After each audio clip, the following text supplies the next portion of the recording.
पूर्व भाग श्री व्यंकटेश्वर देवस्थानम येथे सोमवार दिनांक 19 ऑगस्टपासून पवित्रोत्सवम कार्यक्रमास सुरुवात झाली असून 5 दिवस तिरुमला तिरुपती देवस्थानच्या धर्तीवर विविध धार्मिक कार्यक्रम सुरू आहेत. आज गुरुवार रोजी सकाळी 9 वाजता श्री चक्रस्नानम अभिषेक तिरुमला तिरुपती देवस्थान येथून आलेल्या ब्रह्मवृंद यांच्या हस्ते शास्त्रोक्त विधिवत अभिषेकाचा कार्यक्रम पार पडला.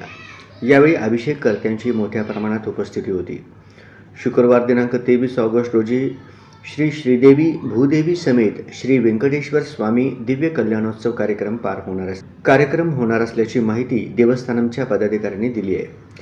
सोमवार 19 ऑगस्ट रोजी सायंकाळी 6:30 वाजता अंकुरारोपणम, भगवत प्रार्थना, अनुज्ञा, विश्वेकसेना आराधना, पुण्यवाचन, ऋतिक वर्णनम, रक्षाबंधनम, वास्तुपूजा, मृतसंग्रहणम, यज्ञशाला प्रवेशम, तीर्थप्रसादाने पवित्रोत्सवाची सुरुवात झाली आहे. त्यानंतर रात्री 9 वाजता तीर्थप्रसाद वाटप करण्यात. सदर कार्यक्रमास मंदिर समितीचे अध्यक्ष रायलिंग आडम, श्रीनिवास बुद्दुल, व्यंकटेश चिलका, राजेशम एमुल, गोविंद बोरा, श्रीनिवास गाली, राजू जक्कन, व्यवस्थापक राज दिगंबर रापेल्ली, अशोक चिन्नी यांच्यासह भाविक भक्तांची मोठ्या प्रमाणात गर्दी होती.